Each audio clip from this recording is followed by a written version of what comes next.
एक दिन की बात, परीक्षित अपने राज्य की सीमाओं का निरीक्षण करने गए। परीक्षित जब अपनी राज्य की सीमाओं का निरीक्षण कर रहे थे तो परीक्षित ने क्या देखा, एक जगह पे एक काला कलूटा नाटा सा आदमी और एक गैया एक बछड़े को मूसल से मार रहा।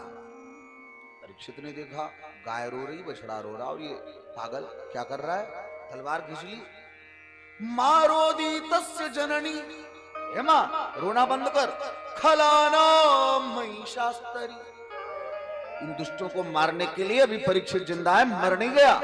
तलवार उठाई, जैसे मारने चले तो वो काला कलूटा सा आदमी दीनवत शरणम गता, पांव पकड़ लिए, महाराज हम भी तो तुम्हारी प्रजा, हमारा क्या अपराध, आप हमें क्यों मार रहे हैं। परीक्षित बोले भाई तू मेरे राज्य में एक गाय और बछड़े को क्यों परेशान कर रहा है। तो वो आदमी बोला सरकार ये हमारा स्वभाव।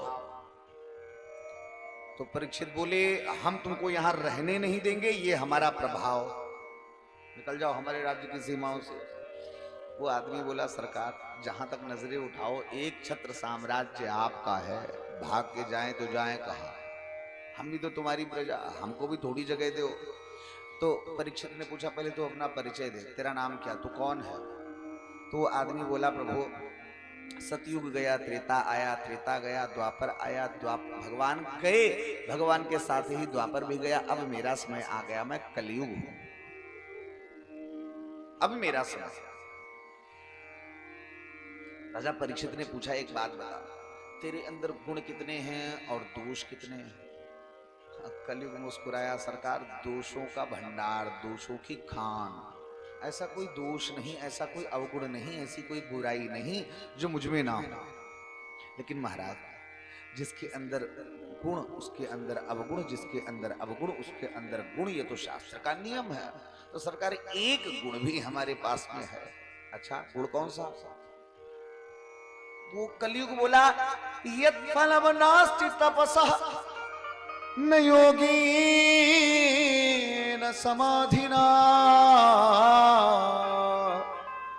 तत्फलम लभते सम्यक कलौ केशव कीर्तनात्।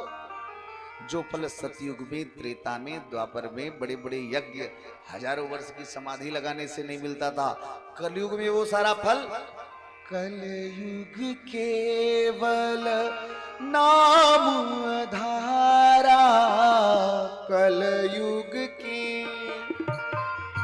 नाम आधारा, कलयुग केवल नाम आधारा, कलयुग केवल नाम आधारा।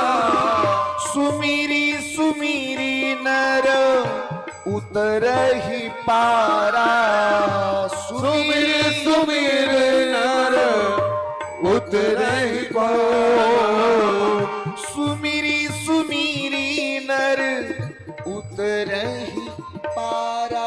कलयुग बोला प्रभु कलयुग केवल हरि गुण गाहा, कलयुग केवल हरि गुण गाहा। क्या बात, वाह वाह। गावत नर पावई भव थाहा, गावत नर पावई थाहा, गावत नर पावही भव थाहा, गावत नर पावई भव थाहा। कलयुग बोला सतयुग त्रेता द्वापर में जो ताकत थी वो मुझ में, क्या बोले वो उसमें जो बड़े बड़े यज्ञ तपस्या आराधना समाधि रमाने से जो फल मिलता था वो कलयुग में केवल एक बार भगवान का नाम लेने से मिल जाता है। और छूट पता कितनी बड़ी। कुछ लोग कहते मन लगे तो पूजा करो, मन न लगे तो नहीं करनी चाहिए। बहुत से लोग ऐसे होते बोले महाराज हमारा मन लगता नहीं, तो कहते हैं छोड़ो, प्रणाम करके चले आते हैं। देखो सुनो कानपुर वालों, हम नहीं कह रहे, शास्त्र कह रहे हैं शतम विहाय भोक्तव्यम। 100 काम अगर तुम्हारे रोज के छूट रहे हैं तो छोड़ दो, लेकिन टाइम से रोटी खाओ। और सहस्रम स्नानमाचरेत, 1000 काम अगर तुम्हारे छूट रहे हैं तो छोड़ दो, लेकिन रोज बढ़िया स्नान बनाओ। ये नहीं कि सर्दी है तो आज नहाएंगे नहीं। 1000 काम छोड़ के स्नान करना चाहिए। और लक्ष्यम विहाय दातव्यम, 1,00,000 काम अगर आपके छूट रहे हैं तो छोड़ दो। लेकिन दीक्षित जी, अगर दरवाजे पे कोई आपसे कुछ मांग रहा है तो जैसी अपनी औकात, जैसी अपनी ताकत, वैसी उसकी मदद करनी चाहिए। क्यों? क्योंकि रहीमन ते नर मरी गए, रहीमन ते नर मरी गए, जे नर मांगनी जाए, और उनते पहले वे मुए, जे मुख निकसत नाय, जे मुख निकसत नाय। तो लक्ष्यम विहाय दातव्यम, 1,00,000 काम छोड़ करके दरवाजे पे अगर कुछ मांग रहा है कोई तो उसको देना चाहिए। लेकिन दीक्षित जी, कोटिं त्यक्त्वा हरिं स्मरेत्, 1 करोड़ काम अगर आपके छूट रहे हैं तो छोड़ दो, लेकिन 1 करोड़ काम छोड़ करके हरिम स्मरेत, कोटिम त्यक्त्वा हरिम स्मरेत, 1 करोड़ काम छोड़ करके भी नित्य भगवान का भजन करना चाहिए। मन लगे तो करो, मन ना लगे तो करो। और बल्कि हम तो ये कहेंगे कि मन ना लगे तो कुछ ज्यादा करो, भले ढोंग करो, दिखावा करो, जो मर्जी सो करो, लेकिन करो ना से तो हाँ बढ़िया है ना। और फिर भगवान के नाम की तो महिमा है। भाव कुभाव अनख आलसहु, भाव से जपो, कुभाव से जपो, अनखाय करके भजो, आलस्य से भजो। शिशुपाल तो गाली देते देते तर गया। कई लाखों तर गए हैं, कई लाखों तर गए हैं, तेरा नाम जपते जपते, तेरा नाम जपते। कई लाखों तर गए हैं, तेरा नाम जपते जपते। आप सब गाओ, ऐसे गाओगे? हे भगवान, थोड़ा जोर लगाओ। कई लाखों तर गए हैं, तेरा नाम जपते जपते, कई लाखों। अब आई आवाज थोड़ी सी और बढ़ाओ।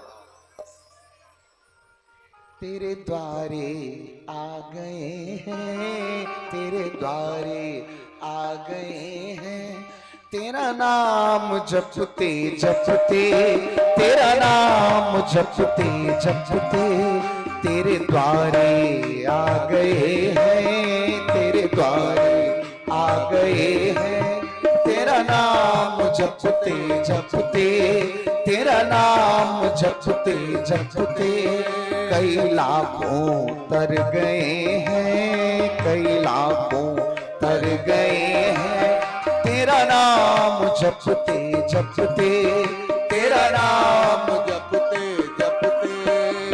सबरी भी तर गई थी, मीरा भी तर गई थी, सबरी भी तर गई थी, हाथ भर गए शिराधे, सब शिराधे गई थी, मीरा भी तर गई थी, सबरी भी तर गई थी, मीरा भी तर गई थी, सबरी भी तर गई थी, मीरा भी तर गई थी, कुब्जा भी तर गई थी, कुब्जा भी तर गई थी, श्रृंगार करते करते, श्रृंगार करते करते, कई लाखों तर गए हैं, कई लाखों तर गए हैं, तेरा नाम जपते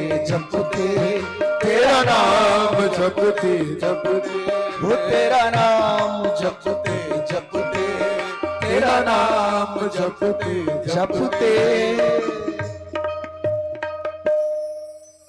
भगवान के नाम का प्रभाव, भाव कुभाव अनख आल सहू, नाम जपत मंगल दिसि दसहु। वही वाली बात, तुलसी अपनी राम को, तुलसी अपनी राम को, रीझ भजो चाहे खींच भजो, चाहे रीझ के भजो चाहे खींच के भजो, लेकिन शर्त बस एक, भजो।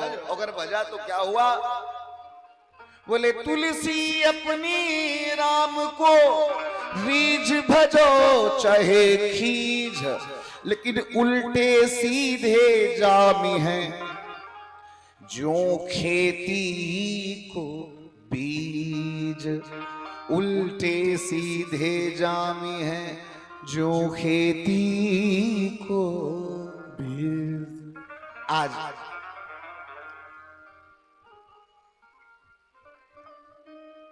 कलयुग ने अपनी ये विशेषता बताई। राजा परीक्षित प्रसन्न हो गए, भाई कलयुग तू भले ही अवगुणों की खान है, अवगुणों का भंडार है तेरा, लेकिन तेरा ये जो एक गुण है ना, ये बड़ा जबरदस्त है भाई, और हम तुमसे बड़े प्रसन्न हैं। और सुनो, तुमको 4 कमरा रहने के लिए दे रहे हैं, इन 4 कमरों में अपने परिवार के साथ गुजर बसर करो। कौन से 4 कमरे दिए? द्यूतम पानम स्त्रियासूनम, जिस घर के लोग जुआ खेले उस घर में तुम रहोगे, जिस घर के लोग दारू शराब पिए उस घर में तुम रहोगे। द्यूतम पानम स्त्रियासून, जिस जगह पे लोग निरपराध पशुओं को मार के अपना स्वाद बनाए उस जगह पे तुम रहोगे। यत्रा धर्मस् चतुर्विधा,